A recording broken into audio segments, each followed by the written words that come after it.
Well, yeah, we're sorry. We're sorry. We're like whatever that low hanging thing was. We sorry we didn't get that taken care of No, yet. it was a crazy, crazy evening, and I was so excited because we just had a couple of shots backstage, and I was like, Calvin Harris just finished his set. I was like ready to go, and I walked on stage, and I saw this bright light, and I think my tour manager took me on the back ways, but there's also a side stage with the stairs to go up. Right. And I think that was the biggest mistake because I was thinking I'm going straight, and then he suddenly took a different route, and that Yeah, and yeah. I mean, it wasn't your fault at all. I mean, trust me, we don't blame you. But we were we were like, oh my God, is he still gonna be okay? yeah, and It was that was a crazy night. Let me tell you. I mean, it was a crazy night all around. I mean, I cannot wait till we get back to nights like that again, and I'm sure you can't wait as well. That's where I wanted to lead off with that. I mean, for someone who's been traveling around the world practically continuously, right? Like probably for like half your life, you've been doing this. How are you surviving right now? Like just being in hopefully like just one place. I mean, what is going through your mind? yeah, I mean, it's been a pretty amazing year, just the different stuff. So actually, I was just in Napa this last week, so I had a great time, drinking wine every day and stuff. So I Yeah, keep myself busy, I see the world as my glass is half full, So I make the right. most out of everything. So I had a good year. Yeah. So you made it work. And and actually tell me more about that. Actually, I don't live in Napa. I live in Sonoma, the next town over, Okay. which trust me, we're just as drunk over there too, but it's a little smaller, a little a little more. But like from what I heard, like word on the street is like you just kind of pick up and be in a different location every so often. So you were in Napa, but before that you were, I believe, in Colorado. How's that working? Like you just kind of like, hey, what do you do? Like throw a dart at a map and say, okay, that's where we want to be next time? Oh, pretty much. I mean, that's how it used to be. So now I live full time in Colorado. So I really like it here. My wife is from here, so we have a great time. But before I was like, okay, I want to spend a couple times months here, a couple months there. And I lived in New York for 6 years. That was my base. But Yeah. living in New York 6 years means that I was home probably like 1 month a year. So the other 11 you're on the road, you're in China, you're in Ibiza or Vegas. So it was a very different life, and now I think I have a little more structured life compared to that. Right. And you're married now too. So I mean, like, what's how's it been able to how have you been able to sort of like kind of mesh married life, but as well as being an internationally known DJ and performer? I mean, I got to believe. Like, I mean, does your wife come with you to places, or will she come with you when things get back a little bit more normal? Well, we just had a baby as well, so it's going to be Congrats. a lot harder for her to travel. And Yeah. yeah, I really don't know. I mean, I had a lot of shows planned this year, and every week things get postponed or canceled. So I was supposed to play everywhere this spring, and everything got canceled. So Yeah. I really don't know what's going to happen, but I hope at Right. the end of the summer that we have some shows again, and then we'll see how it goes. Because Yeah. I'm keeping my fingers crossed. I can't wait. I was actually listening a lot of times on my way into work.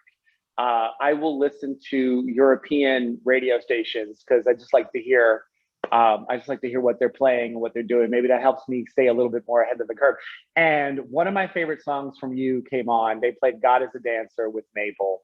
And I love that song. I mean, I turned it right up. But it also had me thinking about like sort of your evolution. I've been a fan of yours for a long time. And I have to tell you, like, this is a joy for me right now to actually see you on the screen. Um, but I just remember like, in the beginning, like I think one of the first songs I was exposed to from you was Traffic, which is, a completely different kind of song to what you're making now. Like, I mean, you've definitely kind of evolved sort of like into, I mean, you're making really amazing pop songs as well. You used to make amazing, like, I mean, you still do it, but I mean, like you definitely like grown so much.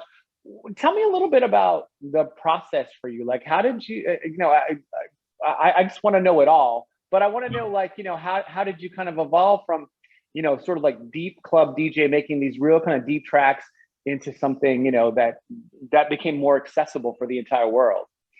Yeah, I mean, it's just the evolution of myself, I think. I mean, I've been DJing for over 25 years. So, when you started, I mean, I grew up in Holland and I was only influenced by Dutch music, and we only listened to obscure techno records. And Right. Traffic was just a sampled melody from a very um, dark techno track from Detroit, I think. So, and that's how I started off. And I played a lot of trance music, and it was really an amazing time period. But after a while, I just got tired of it. Tired of the sound, tired of the. I was not inspired anymore by the sounds, and then I came to America around 2008 to actually to live here more and spend more time. And I got really inspired by American DJs who did more like mashups, and anything went. They could play a traffic, but they could also play a hip hop song, and it didn't matter. And I was like, that's so cool as a DJ that you can play whatever you want. And right. That's why I decided, you know what, I'm going to make something different. And then I made this really eclectic album with all my favorite indie artists, and make a dance indie artist album called Kaleidoscope. And I worked with bands like Sigur Rós, Tegan Sarah, Block Party. And then everybody in college in America really liked that album. And then I did a college tour, and then from then I got inspired again. And so it's a long story, but yeah. You keep getting inspired from what surrounds me, and what the people I meet, and DJs I meet, and I met a lot of new generation DJs who inspired me to become more like what I make now. So it's just the crazy adventure on the road. Yeah, it is. It's just amazing. Like just when I think about your story and where you began and I also find it very fascinating too that you were listening. You came to America. You were listening. Well, initially you were listening to a lot of like the techno from Detroit, and I know that Chicago had an amazing house music scene. A lot of music was coming from New York City as well as some from the West Coast. So I do find it amazing that you were influenced by the club music in America, but in general, like the dance music, the EDM, even the dance pop is so unbelievably popular. Like they go wild for it in Europe as well. So it's interesting to me that a lot of the music has stayed sort of underground here, but yet it seems to be more mainstream in Europe. What do you think is the reason for that? Yeah, I mean, I think in Europe, dance music was embraced a lot more from the beginning. I mean, like where I grew up in Holland, in the 90s, dance music was the main music. I mean, Traffic was #1 in Holland on top 40 radio. And in America, there was nothing yet. I mean, you have country, hip hop, pop music. Those were the streams you hear, and that's what the big difference was. That in Holland, dance music was #1. Festivals, clubs, radio, and TV. Everything was dance music. So I think that's what the main difference. I feel like Europeans have a much sunnier outlook, at least when it comes to the music. The music needs to be more up tempo. It needs to sort of be more uplifting and motivating. But let's real quick, because I know they're probably going to start giving me the high sign here, but I definitely want to talk about The Business, which is a fantastic song. And I believe it's going to be the one, like for you right now, that's going to put you on every single radio station in the United States. So I'm super happy about it. Love the song. Been listening to it for a long time. And by the way, thank you so much for cutting the Bay Area version of the song. We know you haven't done a lot of those, so it is much appreciated. Hey, I love the Bay Area, man. It's an amazing area to play. I always have a lot of fun. And even on that one show, I missed out because I knocked myself out. The crowd, you could hear the crowd, and I always had a lot of support in the Bay Area, so I really appreciate it.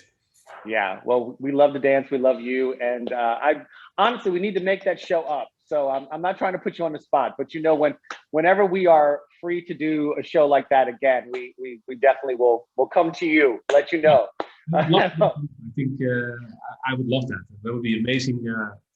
Turn of events from where we started back then to now, and then have also the big hit with The Business. because I think back then I didn't have a hit like that, you know. So I played after Calvin Harris, who had like 10 hits. So Yeah, come on, man. I know. Come on, man. Awesome. All right, Tiesto, thank you so much for taking the time today. Much appreciated. Next time next time you decide to come to Napa, we need to connect at some point. I'll show you the best wineries. I'll get you to hook up. Come to Sonoma next time then. Okay, fantastic. Thank you so much. You have a great day. Yeah, you too. All right. Bye-bye.